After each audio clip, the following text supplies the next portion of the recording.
ഓസ്ട്രേലിയയിലെ ഫെഡറൽ തെരഞ്ഞെടുപ്പിൽ Anthony Albanese വിജയിച്ചു. ലേബർ പാർട്ടിക്ക് മികച്ച മുൻതൂക്കം ലഭിച്ചതായാണ് റിപ്പോർട്ട്. മുഖ്യ എതിരാളി പീറ്റർ ഡട്ടൺ പരാജയപ്പെട്ടു.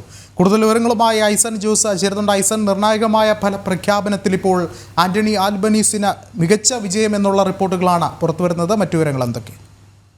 തീർച്ചയായും വിഷ്ണു, ഏറ്റവും മികച്ച വിജയം തന്നെയാണ് ഇത്തവണ ഉണ്ടായിരിക്കുന്നത് എന്നാണ് ഇപ്പോൾ നമുക്ക് വിവരങ്ങളിൽ നിന്നും മനസ്സിലാക്കാൻ സാധിക്കുന്നത്. നേരത്തെ ഉണ്ടായിരുന്നതിൽ നിന്നും 9 സീറ്റുകളോളം വർദ്ധിച്ചു. 86 സീറ്റിൻ്റെ ഭൂരിപക്ഷത്തിൽ, അതായത് 180-ൽ 86 സീറ്റുകൾ നേടിയിട്ടുണ്ട്. അതുപോലെ തന്നെ വോട്ട് ഷെയറിലും 49.7% വോട്ട് നേടിയിട്ടുണ്ട്. നേരത്തെ 40% വോട്ടുകൾ ഉണ്ടായിരുന്നത്. കഴിഞ്ഞ തവണ 3 വർഷം മുമ്പ് നടന്ന തെരഞ്ഞെടുപ്പിൽ അത്ര വോട്ടുകളാണ് ഉണ്ടായിരുന്നതെങ്കിൽ ഇപ്പോൾ 9%, ഏതാണ്ട് 10%-ഓളം വോട്ടുകളുടെ വളർച്ചയും ഉണ്ടായിട്ടുണ്ട് എന്നാണ് മനസ്സിലാക്കാൻ സാധിക്കുന്നത്. മാത്രമല്ല, അദ്ദേഹത്തിൻ്റെ എതിർ സ്ഥാനാർത്ഥിക്ക് വലിയൊരു പരാജയം തന്നെ ഏറ്റുവാങ്ങേണ്ട ഒരു സാഹചര്യം കൂടി ഉണ്ടായി എന്ന വിവരങ്ങളും പുറത്തു വരുന്നുണ്ട്.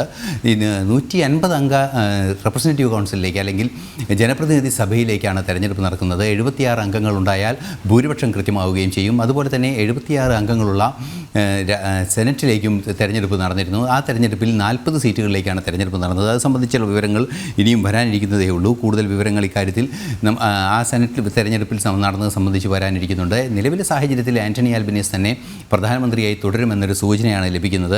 നേരത്തെ അറിയാവുന്നതുപോലെ വലിയൊരു ഭരണവിരുദ്ധ വികാരം വളരെ ശക്തമായി ഓസ്ട്രേലിയയിൽ ഉണ്ടായിരുന്നു എന്ന സൂചനകളാണ് പുറത്തു വന്നിരുന്നത്. അതായത് അവിടെ വിലക്കയറ്റമുണ്ടായിരുന്നു, ജീവിത സാഹചര്യങ്ങൾ ഏറെ ബുദ്ധിമുട്ടിലാവുന്ന ഒരു സാഹചര്യം ഉണ്ടായിരുന്നു. പ്രത്യേകിച്ച് ഇലക്ട്രിസിറ്റിയിലൊക്കെ വലിയ വിലവർധന ഉണ്ടാകുന്നൊരു സാഹചര്യം കൂടി ഉണ്ടായത് വലിയ പ്രത്യാഘാതങ്ങൾ ഉണ്ടാക്കുമെന്നായിരുന്നു പ്രതീക്ഷിച്ചിരുന്നതെങ്കിൽ റിസൾട്ടുകൾ നേരെ തിരിച്ചാണ് വന്നിരിക്കുന്നതെന്നാണ് അറിയാൻ സാധിക്കുന്നത്. മാത്രമല്ല, കൂടുതൽ വിശ്വാസ്യത ആന്റണി ആൽബനീസിൻ്റെ ആ ഒരു സംവിധാനങ്ങൾ കൊണ്ട്, അല്ലെങ്കിൽ പാർട്ടിക്കും അദ്ദേഹത്തിനും ഉണ്ട് എന്ന് കൂടുതൽ തെളിയിക്കുന്ന ഒരു നീക്കമാണ്, അല്ലെങ്കിൽ ഒരു സംഭവ വികാസമാണ് ഇപ്പോൾ ഓസ്ട്രേലിയയിൽ നടന്നിരിക്കുന്നത്.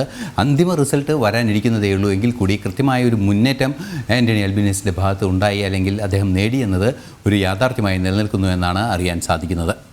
ശരി, ഐസൻ ജോസാണ് വിശദമായ വിവരങ്ങൾ നൽകിയത്.